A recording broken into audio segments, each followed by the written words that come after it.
2. A sabedoria convida à verdadeira riqueza. Provérbios capítulo 8, versículo 1 ao 36. Em sua misericórdia, o Senhor continua a chamar os pecadores, pois ele é longânimo para convosco, não querendo que nenhum pereça, senão que todos cheguem ao arrependimento. 2 Pedro capítulo 3, versículo 9. A sabedoria volta aos lugares cheios de gente na cidade e fala em alta voz, para que todos possam ouvir. Observe, porém, que se dirige somente aos nécios e loucos, mas não aos escarnecedores. Comparar Provérbios capítulo 1, versículo 22, com Provérbios capítulo 8, versículo 5. Eles haviam zombado de sua mensagem e dado as costas à verdade, de modo que sua oportunidade havia passado, não porque Deus havia deixado de falar, mas porque o coração deles se recusava a escutar. Hoje, se ouvirdes a sua voz, não endureçais o vosso coração. Hebreus capítulo 4, versículo 7, versículo 8. Tende cuidado, não recuseis ao que fala. Hebreus capítulo 12, versículo 25. A segunda mensagem da sabedoria apresenta 3 pontos bastante claros, seguidos por uma mensagem, por uma chamada à decisão. Pode confiar em palavras. Versículo 6 ao versículo 9. A mensagem proclamada pela sabedoria é descrita com 5 adjetivos. Suas palavras são excelentes. Versículo 6, termo que no Antigo Testamento é traduzido com frequência por comandante ou príncipe, uma vez que a mensagem de Deus é a palavra do rei. Pode-se dizer que suas palavras são nobres e magníficas. A mensagem também fala de coisas retas, versículo 6 a versículo 9, objetivo que descreve algo direito. O termo reto vem do latim rectus, que significa sem curvas, que segue a mesma direção. Esse radical também aparece em palavras como correto, direto. A palavra de Deus também é verdadeira, versículo 7, e justa. Versículo 8. A insensatez usa palavras enganosas e sinuosas para alcançar seus propósitos, aquilo que George Orwell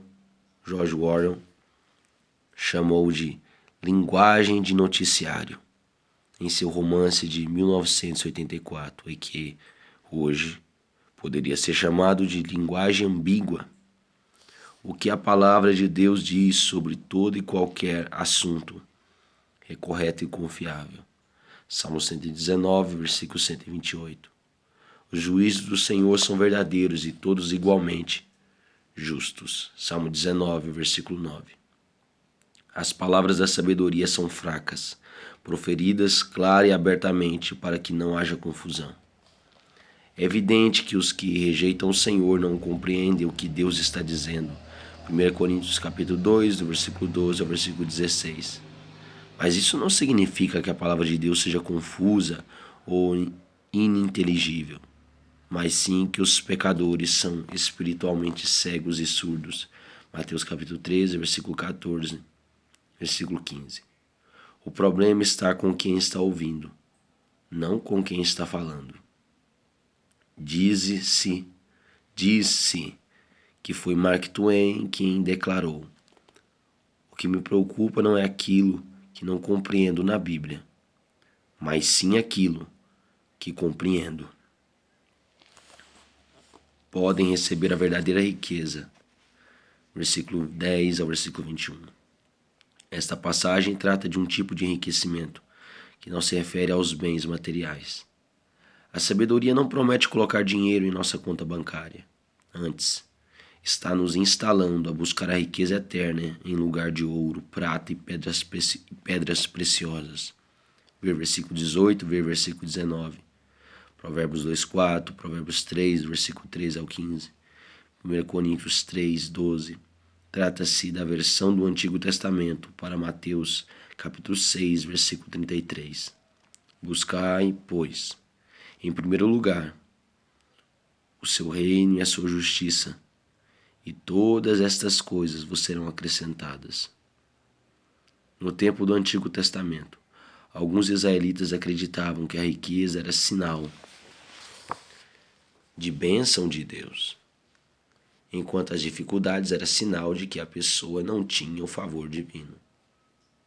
Pelo fato de crerem numa teologia da prosperidade, os amigos de Jó concluíram que ele era um grande pecador. De outro modo, não estaria sofrendo tanto.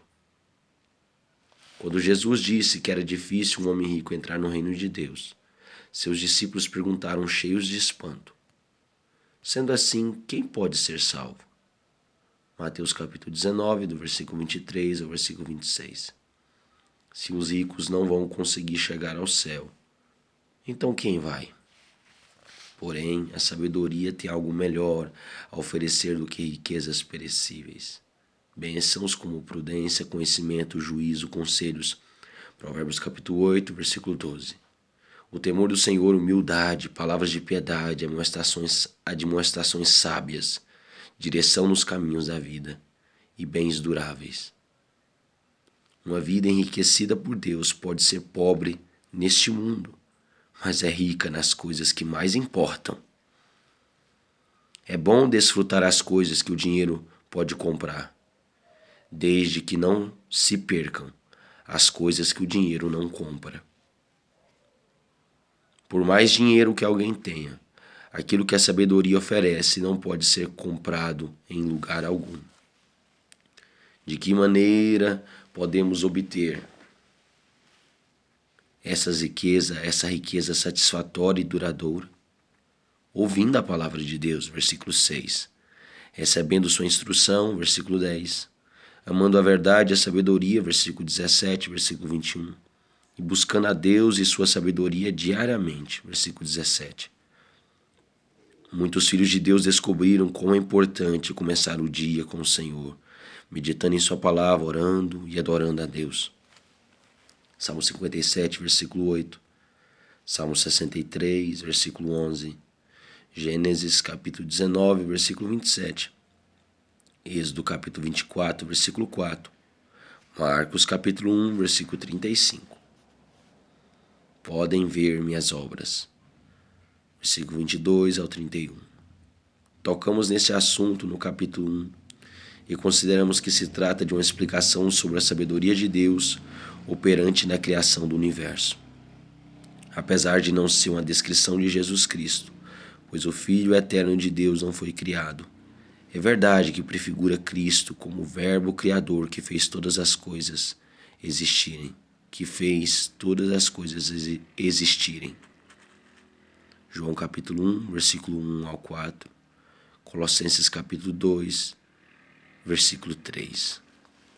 Uma das lições deste parágrafo é que o poder e o esplendor de Deus, encontrados em toda parte na criação ao nosso redor, são prova daquilo que a sabedoria de Deus pode fazer. O mesmo Deus que trabalhou na antiga criação também deseja trabalhar em nossa vida, em suas novas criaturas, 2 Coríntios 5, 17, Efésios 2, 10, Efésios 4, 24, Colossenses 3, 10. O Senhor Jesus Cristo, que cuida do universo e faz com que realize sua vontade, pode cuidar de nossa vida e realizar seus propósitos para a sua glória. Quando pertencemos a Jesus Cristo e andamos em sua sabedoria, toda a natureza trabalha a nosso favor.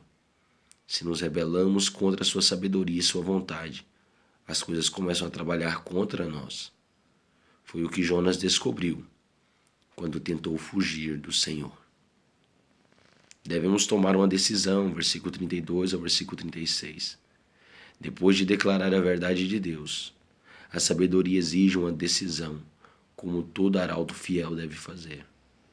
A maneira de que as pessoas respondem à mensagem de Deus é uma questão de vida ou morte. Versículo 35, versículo 36. E é impossível permanecer neutro. A sabedoria pede uma decisão sincera e transformadora, que implica abandonar o pecado, arrependimento e se voltar para Cristo, fé. Se a decisão for real, resultará num compromisso com o Senhor, o que, por sua vez, levará a um encontro diário com Ele, como um servo à porta de seu Senhor. Aqueles que rejeitam a verdade de Deus pecam contra a própria alma. Aqueles que odeiam a verdade de Deus estão rumando para a morte eterna. Apocalipse capítulo 20, versículo 11 ao versículo 15.